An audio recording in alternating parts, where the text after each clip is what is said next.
þá að fara að setja vindmylur upp all land til að ná einhverja gæsalappir hreina orku, þetta bara útbýja náttúruna í einhverjum algjörlega glötuðum orku fyrirbærum sem að búa til ótrausta og dýra orku. Það sem menn allir, já, hún ódýr, vindurinn ókeypis.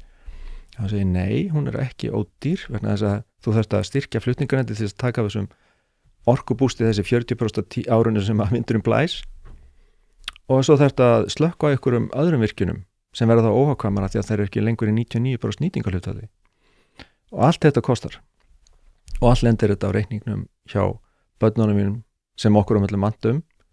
Ég held bara ef þykir vantum börniðin og barnabörniðin þá reynir að skerða ekki lífskjörra með því að eldast við ykkur hindurvitni eins og koltvísýring sem er gjörsamlega að öllu, ef því meira sem ég skoða þetta þá samfærist ég betur á þegar ég skoða vísindin sjálf þá kemst ég að því að þetta er afskaplega illa rökstudd kenning